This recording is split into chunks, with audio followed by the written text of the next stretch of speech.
welcome to Promote Black Authors. I'm your host, Larry W. Robinson. My guest today knows a lot about money. The book is titled Writing Checks That Your A Double Dollar Sign Can't Cash. Tava is with me on Promote Black Authors. Now, Promote Black Authors is a website as well as a mobile app that you can find on your Android as well as Apple Store. Download it today, and if you want to be a guest, reach out to us at promoteblackauthors.com. Talva, welcome to the broadcast. Yay, thank you so much. Thank you for having me. I'm honored.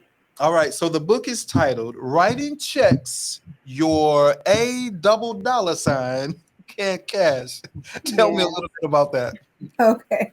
Basically, it is a financial guidance and savings and debt reduction adult workbook, really. It's filled with adult activities and it's designed to help anyone that is having financial trouble get their finances in check and get things in order. So by the time you get to the end of the book, you will have gained some knowledge, some skills, and some hopefully some better discipline tactics to save more money and stay out of debt and stop the bleeding of living paycheck to paycheck. And it doesn't matter if you're on a lower pay scale or a higher pay scale or in the middle, it's still ways that you are still able to save money and keep yourself out of financial ruin.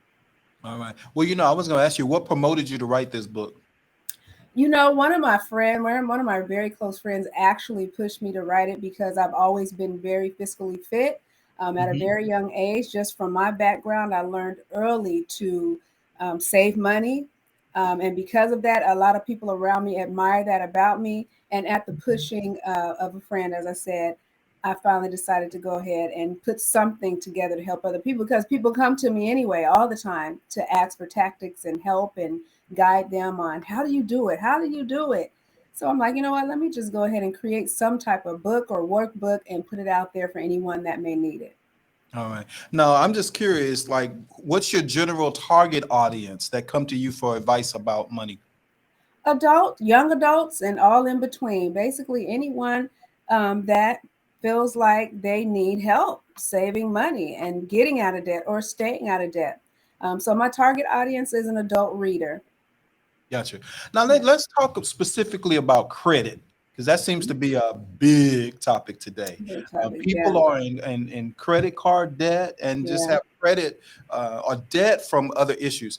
Do you advise people? Because there's one financial guru that advises people to cut up their credit cards and don't even use debt. Do you give that advice too? Depends on who I'm talking to. Don't even use credit. I want to say. Sure, it depends on the person, right? Everybody's packaged differently. If Hmm. you are a person that needs to cut up your credit cards, absolutely. If you don't have enough discipline, and that's the key thing to all of this, you have to have the discipline and be mindful that it's going to be greater later. Credit cards gives us instant gratification, right? It just does. And it doesn't always have to be instant. If you cannot resist and you're going to swipe, yes, I will say cut up your credit cards and start all over from scratch.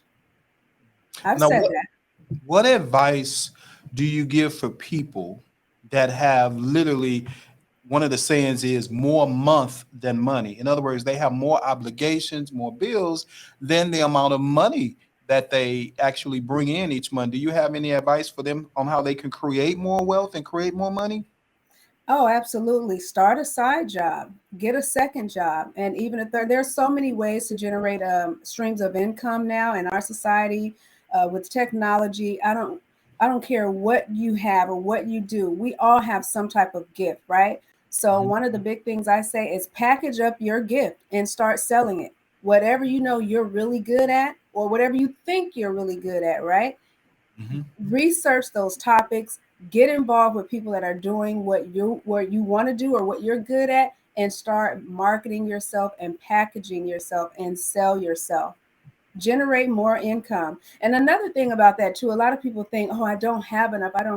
Well, most of the time when you really start digging into the fine lines of their finances, they have enough. They're just overspending. That's true. They're overspending.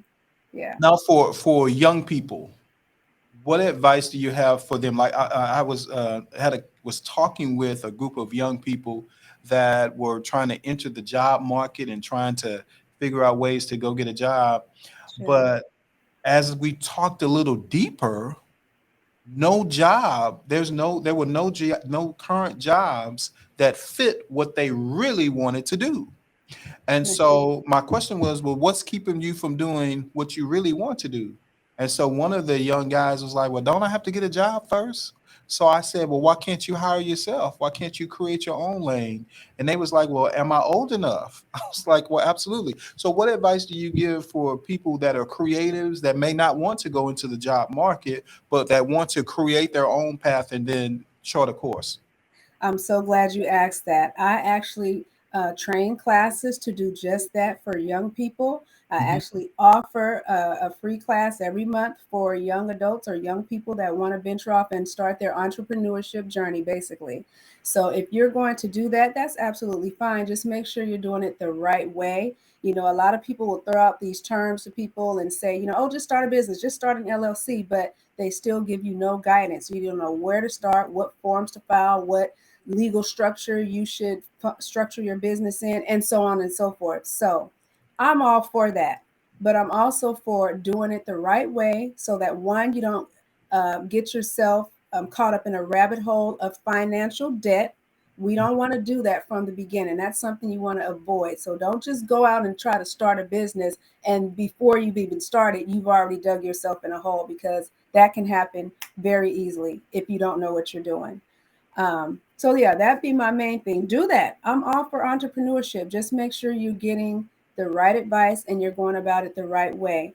And you don't have to. Doesn't matter what age you are. Whenever you want to start, just do it right. Do it right. And I do offer courses on my website to do just that. Which leads me to the next question. How important is mentorship? Because I know when I was younger, I was fortunate to have mentors and to be able to see them do what they do and to be able to walk alongside them, especially like in the event planning space, which is Sure. what I'm in. I had an opportunity to help some other event planners do what they do, which led me to do events on my own. So how important is mentorship and actually getting in the arena that you want to work in and live in?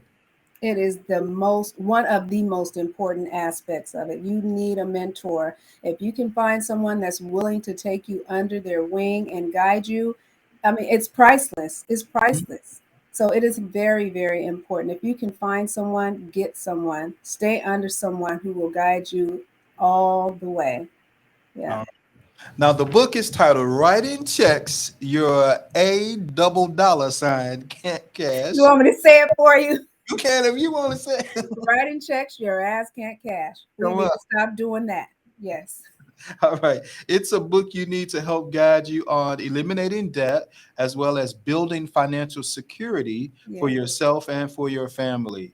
It will challenge you to save more, spend less, and become a financially solvent person. Let's talk about that. You say um, financial security for yourself as well as for your family. You know, my Absolutely. favorite book says a good man leaves an inheritance to his children and children's children. How important is it for you to think about the next generation of your bloodline? It's one of the most important things, unfortunately, in today's society, we have to be careful with that. And we could go down a whole nother rabbit hole with that, but it is absolutely important to leave generational wealth or whatever wealth you have built, so that your children and your children's children can continue to build on that and make that grow for themselves, so we all can have a better quality of life, just like our counterparts do all the time. Other Go ahead. I was gonna say, how important is it to have the tough conversations? You know, for especially like for me, my mom is in her 80s, Sure. almost 90, and so she don't really like to have those conversations, but she know I got kicked out of kindergarten for talking and asking questions. So I just begin the dialogue with her about it, like, hey, listen, what is we gonna do, or what are Sure. we gonna do if if something happens and all that kind of stuff. But then not only that, like you're leaving property and all this stuff behind. We need to figure out a plan that we don't lose this property in the next generations of our lives. And so Absolutely. how important is it to have those tough conversations, and then not only just having the tough conversations, but putting a plan in action to implement. Sure, it's very important because if we don't, each one teach one. If we don't teach our children, how will they know? I'd rather get it from, I'd rather them get the information from me or us rather than get piecemealed information Right.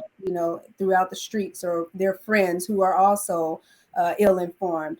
I have I'm a mother, and I started early teaching my children about finances. I mean, when I would get paid on Fridays, many moons ago, I would sit my children down at the table with me, and we would balance my checkbook and pay, write checks. Back then, it was writing checks, put them in the mail, stamp them, put them in the mail, and send them out. I mean, they were little, Hmm. and they learned those things from me about balancing checkbooks, about saving their money, about being responsible with your finances. And you always got to save. You always have to save. So I started teaching my children those things long time ago. So it's very important, and it's stuck. My point is, it's stuck. Right. Yeah. Speaking of lessons, financial lessons, I think is important to teach. Matter of fact, one of the lessons my mother drilled in my head was, "Oh, no man nothing but to love them." In other words, don't owe anybody any Yeah. money. And so, Absolutely. but how important is it to balance some of the lessons that we teach? Because one of her lessons was, of course, don't owe no man nothing. So oftentimes I would go without, would be hungry and all that because I didn't want to have anyone said that I owed them anything. Oh, How important? absolutely. Yeah, and I'm the same way, and I'm still that way. I don't like to owe anybody anything, right? And one of the key words that you said is balance. That is one Mm, of my favorite words. Actually, it's a whole chapter I wrote in my very first book. You need balance in all things that we do. So, and it took me actually some time when I was younger to learn balance because of, mhm. I was everything was save, save, save, save, save, and I was on a Right. on a mission to make sure that I kept my own financial security. I was my safety net. As time went on, I learned to ease up and lighten up and have that balance. But it took some growing for me to do that. But you Mhm. need balance. You can't just have, just say, you have to live a little and breathe a little. And that's okay too. People need to know that it's okay. It's okay. True. Well, this platform is titled Promote Black Authors. Sure. What advice do you have for aspiring Black authors? I would say write when you feel it. That way you'll spend less time editing. Hmm. Yeah, right when you feel it. And no And when one you can, and when you say when you feel it, like what does that mean? your vibe if you feel inspired, when you're Got. inspired and you're in that zone, Mhm. you're gonna really write well versus forcing it. Right? We all say Mm. you just got to do it. We know that as authors, we do just have to do it. Sometimes you just have to sit in the chair and do it, but you will do it um, better if you write when you're feeling it, when you're That's good. highly inspired. That way you'll spend less time editing and all the other back administrative duties that we have to do as authors. All right. Talva, this was wonderful. Writing checks that your Ask A. me. Come on, can't cash. Do me a favor. Tell the listeners of this platform how they can connect with you today. Sure, thank you so much. So I have a website. It's ttalva@yahoo.com. You can find me on Instagram. I'm under Talva Author on Instagram, Talva's Book on Facebook. I just started a TikTok that's on Talva Author Oh, as well. Just started. It's all these platforms, but I'm getting there. So yeah, pretty much you can find me on the Talva Author on most of the platforms that are out there now. all right, Talva. Thank you so very much for being my guest today on Promote Black Authors. Oh, thank you for having me. It's an honor. I'm so blessed. Thank you. I appreciate you guys. All right. All right. Stay tuned. More conversations to come. Don't forget, download Promote Black Authors mobile app in your Android as well as your Apple Store today.